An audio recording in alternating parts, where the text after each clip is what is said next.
this film is really just based on a gimmick.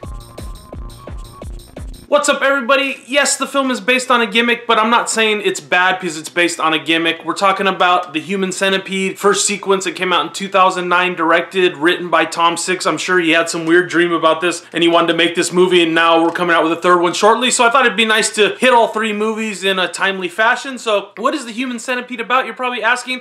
A lot of people have seen this movie. I'm sure most of the people who watch this channel have seen this movie. But if you haven't, I know a lot of people that don't even watch horror movies know about this film, which is kind of cool, I guess. You got to give it a little bit of credit for that. But the movie's basically about this guy, Dr. Heiter, played by Dieter Laser. Very strange European guy, the way he plays it in the movie. And he wants to make a human centipede and connect people, basically ATM.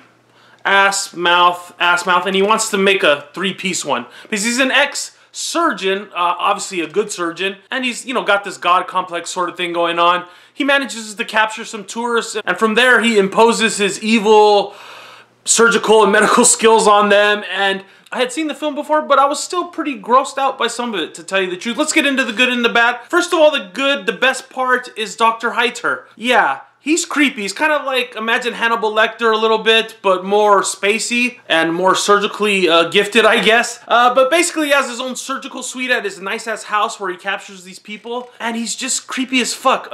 Like I said, it's a gimmick, but it gives the movie this whole horror movie angle that's pretty interesting. Gets people talking, kind of sensationalism, but cool at the same time. Creepy when he's describing the procedures, cutting the tendons in the leg so they can't walk, and then the way he's gonna resect the face to the ass, and Jesus Christ, it's pretty freaking gross, and I was cringing a little bit, to tell you the truth. The medical stuff kind of gets me going a little bit. I know it doesn't get everybody going, but still cringeworthy at some scenes, definitely. So overall, I like the strange angle, you know what I mean?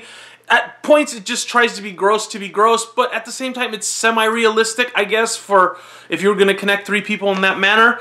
So on a horror movie level, it's got the creepy doctor, it's got the gross out factor. I think it works pretty well as a low-budget horror movie, but that takes me to the bad part, because that's really what it just is. I watch a lot of low-budget horror movies. This is the one that could make it, basically, and, you know, everybody knows about it. But beyond that, it's pretty much just like every other movie that I watch, you know, that's pretty B-movie-ish. It has bad acting, except for Dr. Heiter, but he comes off as so strange in the movie, and it works really well.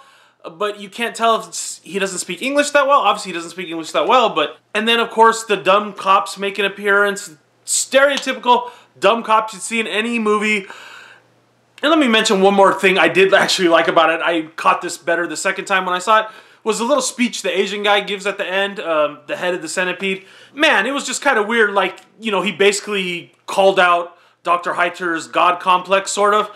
And I really like that. I mean, not to spoil the movie, but like I said, most of you have probably seen it anyways. But yeah, I kind of liked it. I caught that more the second time. So that's another thing I like. And overall, like I said, it has a lot not going for it. There's no character development really besides Dr. Heiter. We find out he's an ex-surgeon, you know, obviously top level.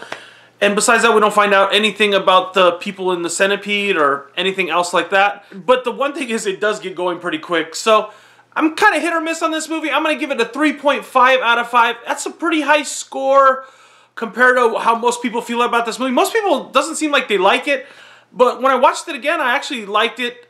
It does get a little boring in some parts. It probably could have been actually shorter. It's only an hour and 30 minutes, but it's gross. It grosses me out. The part when they're trying to climb the steps, I was still like, ugh. You know, it's just kind of the gross medical thing gets me a little more than some people. So I think it's a film that all people that like horror movies should at least watch once. So that's why I'm giving it a 3.5 out of 5. I've never seen the sequel. You comment down below, did you like the Human Centipede first sequence? Was it worth making a sequel out of? I've never even seen the trailer for the second one, but I'm going to watch the second one and we'll have a review for that one shortly, because I want to see the third one, which I haven't seen anything about the third one either except the poster. So let me know what you think of Human Centipede down below. Was it necessary to make more than one movie? I don't know. I kind of liked him. He's kind of like an evil Hannibal Lecter that's super stoned, basically. Yeah. All right, guys. See you soon. Bye.